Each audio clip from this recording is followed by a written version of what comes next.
China e Estados Unidos começam a baixar o tom nas discussões em relação à guerra comercial entre os dois países, e enquanto isso a Índia vem despontando como uma possível substituta para a China. Estados Unidos busca fechar um acordo com a República Democrática do Congo para a exploração de terras raras, e na guerra entre Rússia e Ucrânia, a Rússia, depois de expulsar as tropas ucranianas da região de Kursk, começa um avanço na região de Sumy, norte e nordeste da Ucrânia.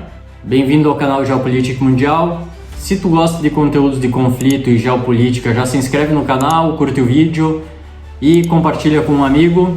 Tudo isso é muito importante para o nosso crescimento e assim o YouTube entrega o nosso conteúdo para mais pessoas.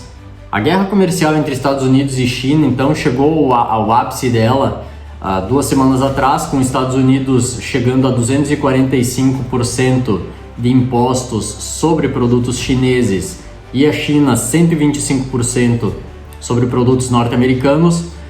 Agora ela começa a dar uma arrefecida com os dois países retirando essas taxas sobre alguns itens que são essenciais e muito importantes no caso para a sua economia.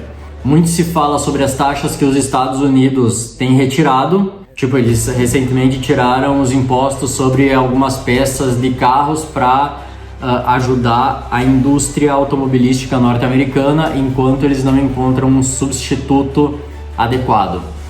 Porém, ontem, com pouco alarde, com nenhuma declaração do governo chinês, a Reuters divulgou, tendo fontes dentro do governo chinês, que a China teria retirado as taxas sobre o etano e o propano que são importados dos Estados Unidos. Essas importações equivalem a mais da metade de produtos norte-americanos diários. Só de etano me parece que são 220 mil barris por dia. Também para não prejudicar então a indústria chinesa, eles retiraram essa taxa. Na semana passada, a China já tinha retirado os impostos sobre alguns produtos farmacêuticos, aeroespaciais e de semicondutores também. A China não divulga grandes informações sobre isso, porque eles têm um regime mais fechado. Enquanto o Trump fala que está em negociações diretas com o Xi Jinping, a China não se manifesta, simplesmente parece que é só uma ilusão do Trump,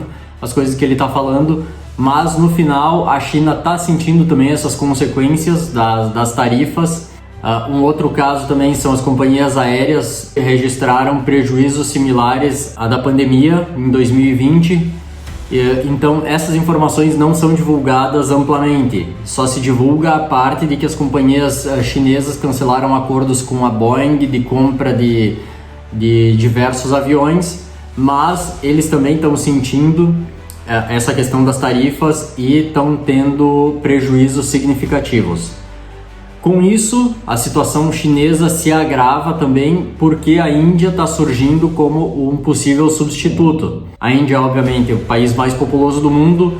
A Índia é praticamente a China dos anos 2000. Eles têm muita mão de obra barata, tem muito para crescer e para desenvolver no país. Então a Apple já anunciou que pretende transferir toda a produção dos seus telefones para a Índia para fugir dessas taxas. E provavelmente muitas outras empresas vão seguir o mesmo caminho. Depois também da visita do J.D. Vance à Índia na semana passada, a Índia anunciou nessa semana que pretende fazer dos Estados Unidos um parceiro preferencial, ou seja, nenhum outro país teria as mesmas condições dos norte-americanos na negociação. E eles estão dispostos a diminuir as taxas de importação de produtos norte-americanos em até 90%, dando grandes indícios então aí desse interesse, dessa disposição indiana em suprir a demanda norte-americana. Então, para aqueles que falam que os Estados Unidos não teria como substituir a China, na verdade o problema da China também é achar parceiros comerciais que absorvam a demanda norte-americana, o que não vai acontecer porque os Estados Unidos são o maior importador de produtos chineses e a China não vai conseguir alguém que substitua esse mercado gigantesco. O que vai acontecer no médio e longo prazo é que as empresas vão começar a transferir a produção da China para Bangladesh, Vietnã ou para a Índia, que está se tornando aí o principal, está despontando como principal parceiro norte-americano na região. A questão do acordo de minérios dos Estados Unidos com a Ucrânia, como não deu certo a assinatura ainda, mesmo tendo sido assinado um memorando de interesse de fechar esse acordo, os Estados Unidos começou a negociar com a República Democrática do Congo também essa exploração de terras raras. O Congo, que é o maior exportador do mundo, corresponde a 70% das extrações de cobalto mundial. E como o Congo está tendo recentemente um conflito armado com o grupo M23, que invadiu o leste do país e tomou controle aí de várias cidades importantes e cidades onde tem exploração de minérios, para diminuir então essa ameaça, o Congo está disposto a fechar um acordo com o governo norte-americano para a exploração de terras raras em troca de defesa. Os termos do acordo ainda não foram divulgados, mas os dois países já estão em negociações bem adiantadas. O Congo tem parcerias já, obviamente, com a China para exploração. A maioria das empresas de exploração de minérios são chinesas, porém a China tem uma política diferente. Fazem investimentos em infraestrutura no país, ou seja, eles constroem ferrovias, constroem estradas, portos. Eles não se comprometem com a defesa. E nesse caso agora o Congo está buscando então um acordo. Para eles é importante, no caso, a defesa do território deles, que está sendo aos poucos controlado aí pelo M23, e o Congo, mesmo sendo um país muito maior do que Ruanda, não está conseguindo conter os avanços desse grupo, e para isso os Estados Unidos então estão surgindo aí como uma alternativa muito provável para eles também. Enquanto isso, na guerra então entre Rússia e Ucrânia, depois de ter confirmado a expulsão total das tropas ucranianas da região de Kursk no fim de semana, a Rússia agora começa a avançar na região de Sumy, que é no norte e nordeste do país. Eles já temiam que um avanço russo começasse nessa região, porque ali é uma região então muito próxima também da Bielorrússia e muito mais próxima de Kiev do que são as outras regiões onde a Rússia está ocupando no momento. A Ucrânia obviamente nega que a Rússia tenha o controle dessa região,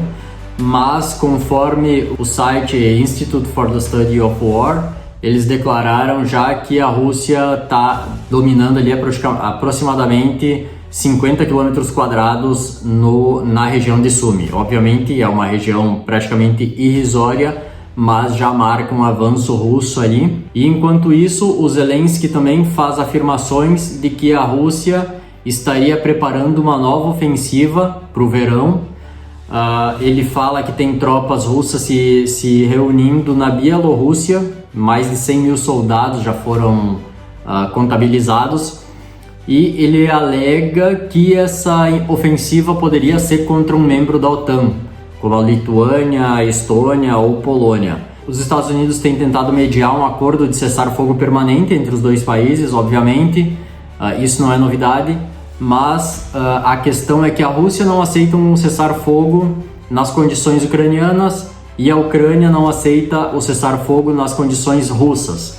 A Rússia, obviamente, quer o controle completo sobre as regiões que eles já dominam, no caso, mais a Crimeia. A Ucrânia não aceita isso, embora os Estados Unidos já tenham sugerido que a Crimeia é praticamente um assunto fora de discussão, já que a Rússia conquistou a Crimeia em 2014 sem nenhum conflito, sem nenhuma resistência ucraniana, e no governo Obama ninguém impôs resistência, ninguém se contrapôs a isso.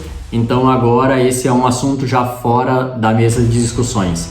A gente tem também a questão das quatro regiões ucranianas no leste do país que a Rússia já controla praticamente 80% delas, de todas elas está em torno disso, e a Rússia exige o controle total dessas regiões e a Ucrânia obviamente não aceita isso. Então as condições ali dos termos de cessar-fogo estão bem difíceis de chegar a um consenso, obviamente. Os Estados Unidos estão tentando fechar esse acordo e eles estão perdendo a paciência, como já informado pelo Trump e pelo Vance e também pelo Marco Rubio. Os três já declararam que caso os dois países não cheguem a um acordo nos próximos dias, os Estados Unidos iria se retirar então dessas negociações e isso iria ser muito prejudicial para a Ucrânia principalmente. Óbvio que a gente não sabe qual seria a posição norte-americana depois de uma retirada das discussões, mas a princípio, pelo que se entende do posicionamento do Trump, ele não iria continuar mandando dinheiro para a Ucrânia, pela política que ele já tem adotado até o momento, então isso iria ficar a cargo exclusivamente da Europa, que não tem condições de sustentar, de manter com mantimentos e com dinheiro uma guerra prolongada contra a Rússia. O Trump já afirmou que o Zelensky tem duas opções, que é ou aceitar os termos agora do cessar-fogo e perder 20% do território, ou continuar lutando e perder o país daqui 3 anos. E nisso eu acho que o Trump está sendo muito generoso em falar em 3 anos, porque sem o apoio que a Ucrânia teve todo esse tempo, eles não iriam conter o avanço russo por muito tempo. Se tu assistiu o vídeo até aqui, já se inscreve no canal, curta o vídeo, compartilha com um amigo e já deixa um comentário sobre a tua opinião sobre esses temas aqui. Muito obrigado, até a próxima.